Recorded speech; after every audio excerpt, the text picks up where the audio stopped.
इस वक्त हमारे साथ मौजूद है सरयू राय जी। हम सीधे इनसे बातचीत करेंगे क्योंकि इन्होंने अगर हम बात करेंगे बीजेएम पार्टी की तो ये उस पार्टी के संयोजक है और इनकी ओर से रांची लोकसभा सीट पर प्रत्याशी भी उतारे गए। क्या कुछ तैयारियां चल रही हैं और आज सार्वजनिक रूप से पूरी चीजों को इन्होंने रखा है। सर, क्या कुछ तैयारी फिलहाल चल रही है? रांची लोकसभा सीट पर आपने अपने प्रत्याशी को उतारा है। आज तो उम्मीदवार का दिन है। उम्मीदवार ने ही आपको बुलाया है। उम्मीदवार आ जाए तो पहले उनसे बात कर लीजिए, बेहतर होगा, है ना। सही उचित यही होगा। नहीं तो जहाँ तक मेरा सवाल है, मैं ही कहूँगा कि केवल एक उम्मीदवार भारतीय जनता मोर्चा ने खड़ा किया है और वो भी राज्य की राजधानी से खड़ा किया है। इसका मुख्य उद्देश्य यही है कि लोग ये समझें एक पार्टी बनाकर केवल हम लोगों ने उस पार्टी को पॉकेट में नहीं रख लिया है, बल्कि उसको जनता के बीच भी ले जा रहे हैं। नतीजा जो होगा वो तो जनता के समर्थन के ऊपर है। और इस लोकसभा के बाद जो विधानसभा के चुनाव 6 महीने के भीतर आने वाले हैं, उन चुनावों की एक तरह से तैयारी है।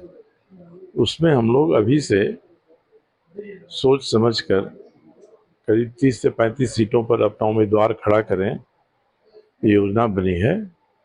तो इसके माध्यम से लोगों के बीच में भी जागरूकता फैले कि भारतीय जनता मोर्चा अब चुनाव में खड़ा हो रहा है, एक हस्तक्षेप करेगा। जो दो ध्रुव में राजनीति बंट गई है और दोनों ध्रुव 19-20 हैं, हर मामले में एक ही राग दोनों ही अलापते हैं। केवल हिंदुत्व की बात हम छोड़ दें तो कोई चरित्र में दोनों के अंतर नहीं है। और ये जो हिंदुत्व की बात हो रही है, एक जनता के भीतर का बड़ा तबका महसूस कर रहा है कि यह सही हिंदुत्व नहीं है, बल्कि छद्म हिंदुत्व है, बनावटी हिंदुत्व है। ये निष्ठा नहीं है, नारा है। मुंह से तो हम हिंदुत्व की बात करते हैं, मगर अब जब राम मंदिर बन गया तो राम राज्य की स्थापना के लिए हमको क्या करना पड़ेगा, ये बातें नहीं सामने आई हैं, बल्कि समाज के एक तबका को ही लक्षित करके अब आगे बात बढ़ाई जा रही है। तो देश की एकता अखंडता के लिए, देश में समरसता के लिए, देश में जाति और सांप्रदायिक सद्भाव के लिए ये जरूरी है कि हम देश के स्तर पर सही हिंदुत्व की बात करें। हिंदुत्व की जो परिभाषा जस्टिस वर्मा ने सुप्रीम कोर्ट में किया है, उस हिंदुत्व की बात करें। लाल कृष्ण आडवाणी साहब ने 1987 में ये बात उठाया था, छद्म धर्मनिरपेक्षता का। आज हिंदुत्व जितना हावी है राजनीति में, उसमें धर्मनिरपेक्षता, सेकुलरिज्म उतनी हावी थी। और जब सुप्रीम कोर्ट में एक मुस्लिम महिला साहबानों के बारे में जजमेंट आ गया, और उस समय की जो सरकार थी वो 400 पार की सरकार थी, राजीव गांधी ने 403 सीटें हासिल की थी। उस सरकार ने सुप्रीम कोर्ट के फैसले को संसद से बदल दिया। तो कभी कभी ये बात लगती है कि 400 से ज़्यादा सीट प्राप्त करके हम कई चीज़ों को, कई कानूनों को, संविधान के प्रावधानों को बदलना तो नहीं चाहते हैं। तो उस समय आडवाणी जी ने, जो भारतीय जनता पार्टी के अध्यक्ष थे, उन्होंने इनको इंगित करके एक नारा दिया था, छद्म धर्मनिरपेक्षता का। स्यूडो सेक्युलरिज्म उन्होंने कहा था कि ये धर्मनिरपेक्ष नहीं है, धर्मनिरपेक्षता से किसी को परहेज नहीं है, बल्कि ये छद्म धर्मनिरपेक्ष है।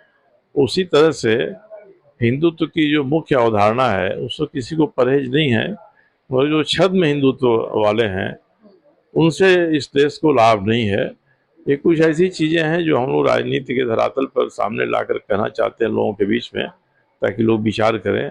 और यही उद्देश्य है कि इस लोकसभा में हम लोगों ने एक और केवल एक उम्मीदवार जो पार्टी के अध्यक्ष हैं उनको खड़ा किया है, ताकि आगे विधानसभा के लिए हम चुनाव लड़ने का रास्ता तैयार कर सकें। सर, एक सवाल आता है क्योंकि हम आपसे बात कर रहे हैं तो जरूर जानना चाहेंगे कि धनबाद को लेकर के आखिर आपने क्या कुछ निर्णय लिया है? क्या आप लोग पूरी तरीके से समर्थन इंडिया गठबंधन को दे रहे हैं या फिर क्या तैयारी है उसको लेकर? देखिए, वहाँ इंडिया गठबंधन को हम लोग समर्थन नहीं दे रहे हैं। हम लोग वहाँ की जनता से यही कह रहे हैं कि भारतीय जनता पार्टी ने जैसा उम्मीदवार खड़ा किया है वह उम्मीदवार भाजपा के ही कसौटी पर खरा नहीं उतरता है। और भाजपा के आदर्श पुरुष थे पंडित दीनदयाल उपाध्याय, जिन्होंने जनसंघ की स्थापना की थी।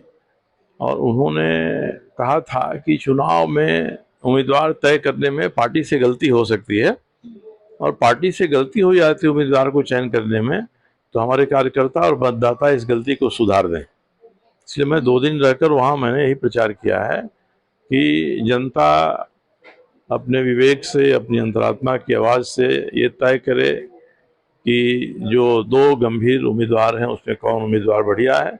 जो उम्मीदवार बढ़िया है उसको वोट देना चाहिए, और दीनदयाल उपाध्याय जी की बातों को लागू करने के लिए जो भाजपा के कार्यकर्ता हैं उनको ही आगे आना चाहिए। इसलिए उम्मीदवार गलत चयन हो गया है, अपने इस गलती को भारतीय जनता पार्टी के कार्यकर्ता सुधार दें। तो ये थे हमारे साथ सरयू राय, जिन्होंने साफ तौर पर कहा कि लोकसभा चुनाव में केवल एक ही प्रत्याशी को हमने उतारा है, वो भी रांची लोकसभा सीट पर। और जहां तक बात रही धनबाद की, तो धनबाद को लेकर के साफ तौर पर इन्होंने कहा कि हम इंडिया गठबंधन का समर्थन नहीं कर रहे, लेकिन जरूर ये चीजें कार्यकर्ताओं के बीच में भी जानी चाहिए कि अगर बीजेपी की ओर से प्रत्याशी का चयन गलत किया गया है तो कार्यकर्ता इस चीज को ठीक कर सकते हैं। फिलहाल इस खबर में हमारे साथ इतना ही। सहयोगी सुशील के साथ मैं पूजा दुबे, 99 न्यूज, रांची।